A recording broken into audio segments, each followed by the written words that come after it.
وعلمنا وقائدنا وقرة أعيننا محمدا عبده ورسوله وصفيته وحبيبه وصل وسلم وبارك على سيدنا محمد بن عبد الله وعلى آله وصحبه ومن والاه إلى يوم القيامة ولا حول ولا قوة إلا بالله أما بعد فإني أوصيكم ونفسي بتقوى الله العلي العظيم قائل في محكم كتابه Jamaah Selamat Rahimahullah. Mengawali khutbah yang singkat ini, khatib berwasiat kepada kita semua, terutama kepada diri khatib pribadi untuk senantiasa berusaha meningkatkan ketakwaan dan keimanan kita kepada Allah Subhanahu wa taala dengan menjalankan kewajiban dan menjauhi diri dari segala yang dilarang dan diharapkan. Hadirin yang berbahagia, selama ini dia tidak asing dengan amal tawasul.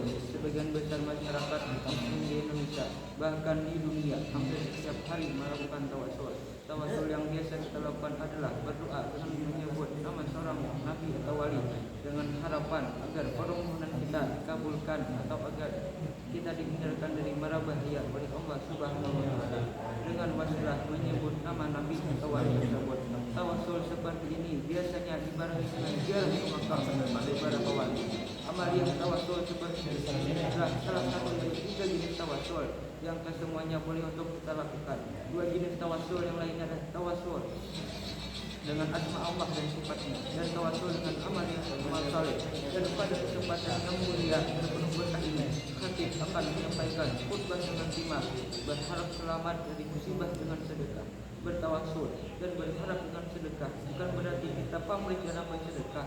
Sedekah tetap kita niatkan karena Allah, bukan karena yang lain. Setelah sedekah kita bertawasul dengan amal saleh yang berupa sedekah itu agar permohonan kita dikabulkan atau dihindarkan dari mara bahaya. Hal ini boleh dilakukan dengan dasar hadis yang menceritakan tentang 3 orang yang kehujanan dalam perjalanan lalu berteduh di sebuah gua. Di gua lalu tertutup oleh sebuah batu besar.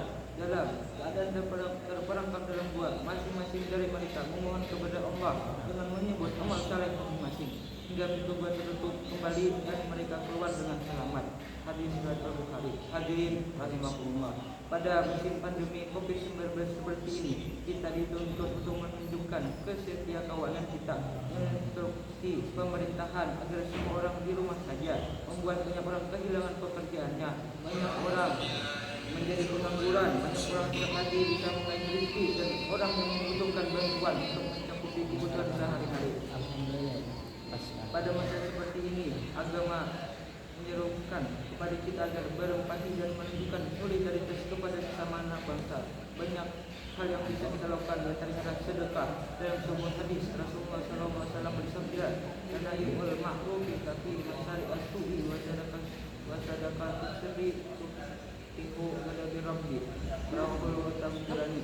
Artinya perbuatan baik akan melindungi kita dari berbagai kemungkaran. Sedekah sekarang mah langsung deh kita dari siksa Tuhan. Hadis riwayat At-Tabrani. Hadis ini mengajak kita untuk melakukan berbagai kebaikan, di antaranya sedekah. Hadis ini juga menjelaskan bahwa perbuatan baik yang kita lakukan, baik sedekah atau perbuatan baik lainnya, dapat menjadi sebab terhindarnya kita dari bermacam-macam keburukan dan berbagai musibah. Oleh karena itu, kaum muslimin yang dirahmati Allah, marilah kita bersedekah dan melakukan berbagai kebaikan di masa-masa sulit seperti ini sekarang ini. Jangan menunggu sampai kita terkena wabah dan musibah baru kita bersedekah. Kita lakukan sedekah sekarang supaya kita terhindar dari berbagai musibah dan wabah penyakit. Masyaallah muslimin rahimakumullah.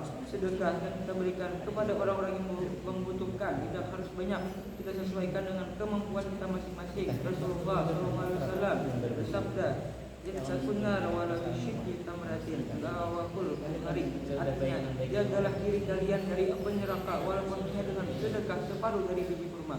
Hadis riwayat Al-Bukhari.